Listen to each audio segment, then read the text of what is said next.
सद्गुरु चरण कमलेभ्यो नमः। ओम तत्सत। आज एक प्रश्न आया कि क्या हम घर में रहते हुए भगवान की भक्ति, ज्ञान, वैराग्य युक्त नहीं हो सकते? क्या हम घर में रहते हुए सत्संग के अधिकारी नहीं हो सकते?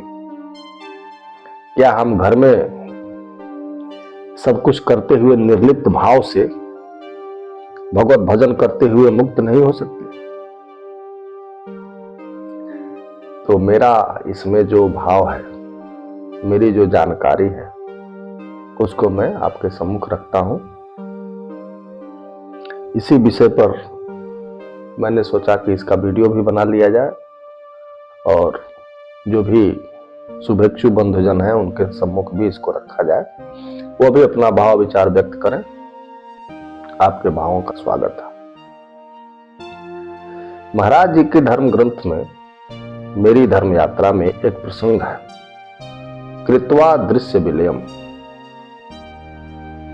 उस प्रसंग को मैं यहां रखना चाहूंगा।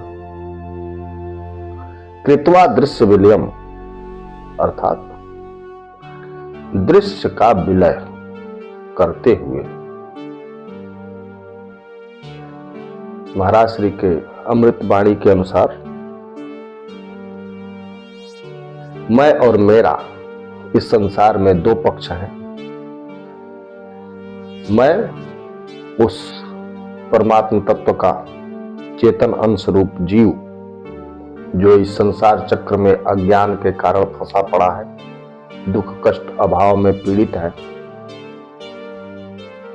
अपने मैंपन को भूल करके कभी शरीर को मैं समझता है, कभी अपने पद को मैं समझता है, कभी अपने प्रतिष्ठा को ही अपनी पहचान समझता है, कभी डॉक्टर, मास्टर, प्रोफेसर, इंजीनियर, पहलवान, बहादुर, बहुत सी बातें आ जाती हैं उसमें।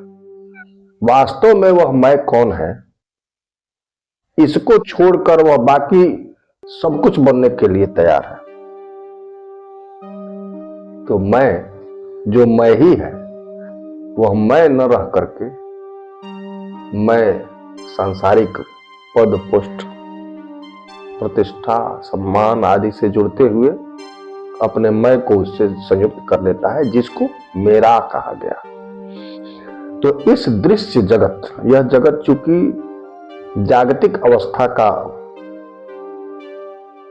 सहभागी है, इसलिए इसका नाम जगत है। और इस जगत के साथ हम इंद्रियों के माध्यम से जुड़ते हैं, जिसमें हमारा जो नेत्र है वह देखने का कार्य करता है। अग्नि तत्व का यह इंद्रिय है जिससे हम रूप से इस संसार से जुड़ते हैं, संसार के रूप को हम देखते हैं नेत्रों के माध्यम से। कृत्वा दृश्य विलयम का मूल जो भाव है वह है इस संसार से अपने को विमुख करते हुए मैं से जुड़ना। यह संसार मैं नहीं है, यह संसार मेरा है, और जो संसार मेरा नहीं है उसको मेरा बनाने में ये सांसारिक लगा रहता है। तो सांसारिक इसलिए सांसारिक है क्योंकि वह संसार के साथ अपने को जोड़े बैठा है, जोड़े रहता है। जब वह सांसारिक संसार से विमुख होते हुए अपने शरीर के साथ जुड़ना शुरू करता है तो वह शारीरिक स्थिति में आता है। जब वह अपने जीव भाव को जीना शुरू कर देता है तो वह जैविक स्थिति में आता है। जब वह ब्रह्म की अवस्था को जीना शुरू कर देता है तो वह ब्रह्ममय स्थिति प्राप्त होता है, शिव की स्थिति को प्राप्त होता है। जब जीव की स्थिति को से जुड़ता है तो अहम भाव को प्राप्त होता है। तो कृत्वा दृश्य विलयम जो मूल शब्द है, मूल वाक्य जो प्रयुक्त हुआ है महाराज श्री के द्वारा, वह वाक्य विवेक चूड़ामणि आदि शंकराचार्य जी का बहुत उत्तम ग्रंथ है, उसमें इसका वर्णन है। वहां पर इसको कहा गया अकृत्वा दृश्य विलयम अज्ञात्वा तत्वम आत्मना बाह्य शब्द कुतो मुक्ति मात्र भूयेंद्र राम। आज शंकराचार्य जी कहते हैं बिना दृश्य प्रपंच का विलय किए बिना आत्म तत्व को जाने मात्र बाह्य शब्दों के उच्चारण से कैसे मुक्ति हो सकती है? यह तो मात्र उक्ति बनकर रह जाती है मनुष्यों के लिए। मनुष्यों के लिए यह मात्र उक्ति रह जाती है। कैसे? तो उसके पहले का जो श्लोक कहा उन्होंने, न गच्छति विना पानम व्याधि औषध शब्द, जिस प्रकार रोग न गच्छति बिना पानम, बिना पान किए, बिना सेवन किए, मात्र औषध शब्द के उच्चारण से रोग नहीं जाता, उसी प्रकार बिना अपरोक्षानुभव, बिना अपरोक्ष अनुभव के ब्रह्म की स्थिति प्राप्त नहीं होती और इसीलिए मुक्ति भी सुलभ नहीं हो सकती, प्राप्त ही नहीं होती। उसी बात को महाराज श्री ने कहा कि कृत्वा दृश्य विलयम, तो जब तक आप इस दृश्य प्रपंच का लय नहीं करेंगे, अब लय होगा कैसे? तो जब तक आप दृश्य प्रपंच को सत्य माने रहेंगे, जब तक जड़ जगत को ही सत्य माने बैठे रहेंगे, जब तक उसी की प्राथमिकता आपके जीवन में बनी रहेगी, जब उसी संसार को ही आप पकड़े रहेंगे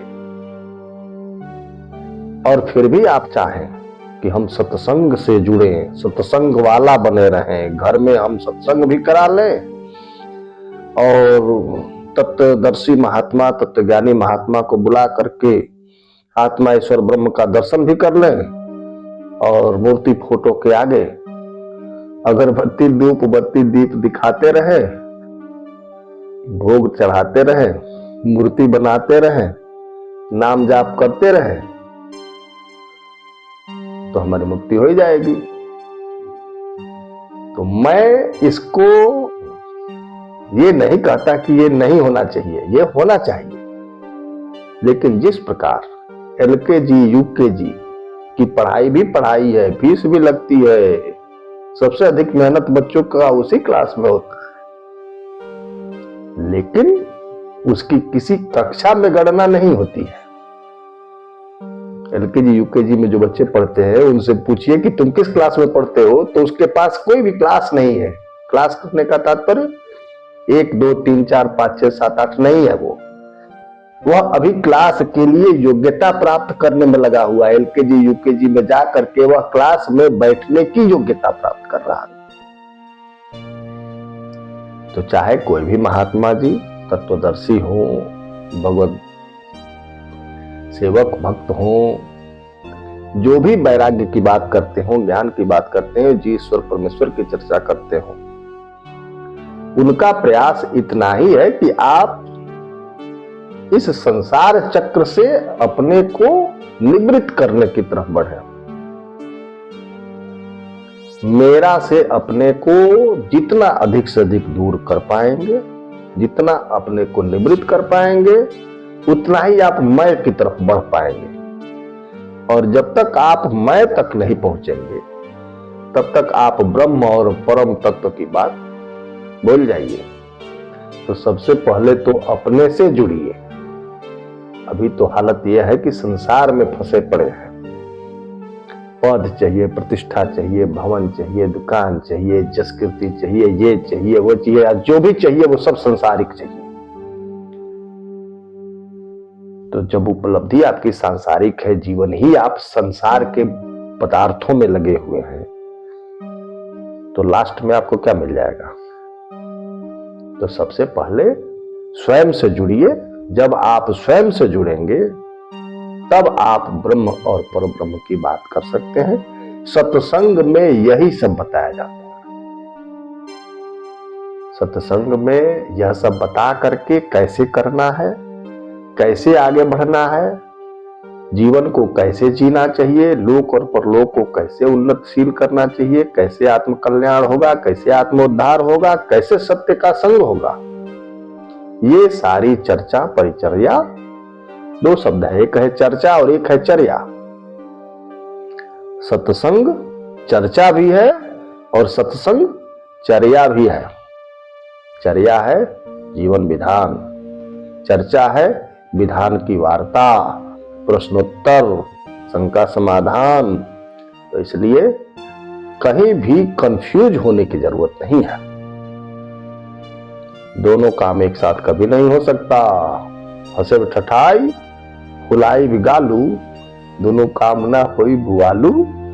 तो आप या तो आत्मा ईश्वर ब्रह्म का दर्शन ही कर लीजिए या आप संसार ही साध लीजिए, दोनों एक साथ नहीं होगा। हाँ, जो तत्वज्ञानी महात्मा इसको बता रहे हैं, करा रहे हैं, ऐसा नहीं है कि वो ये बात नहीं जानते, वो भी ये बात जानते हैं, वो भी आपसे ये बात बोलते हैं। लेकिन आप चूंकि अपने जगह को छोड़ने के लिए तैयार ही नहीं है, तो भैया ये घोर कलयुग है। कलयुग में घर घर घूम करके भगवान को भी घूमना पड़ा। शहर शहर, बाजार बाजार, कस्बे कस्बे में सत्संग, जानो देखो रे संसार। जीव ईश्वर परमेश्वर का दर्शन कराने वाले भगवान तत्व ज्ञान दाता भी घूम घूम करके माइक लगा करके बोले।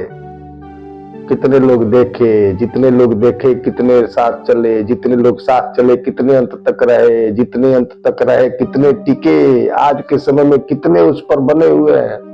जब इसका सर्वे किया जाएगा, जब इसको यथार्थ विश्लेषण किया जाएगा, तो यही मिलेगा कि हजारों हजार मनुष्याणाम सहस्रेषु कश्चित् यतति सिद्धये यततामपि सिद्धानाम। कहने का मतलब कि हजारों हजार में कोई इसको सुनता है और उन हजारों हजार में कोई इस पर चल पाता है। इसलिए ये सब इतना आसान नहीं है। भगवत कृपा होती है तभी सब कुछ हो पाता है, और भगवत कृपा को दोष दे करके हम अपने कर्म से भी विमुख नहीं हो सकते। इसलिए मैं अब अपने इस प्रसंग की चर्चा को यहीं भगवत कृपा से विराम देता हूं। श्री सद्गुरु चरण कमल।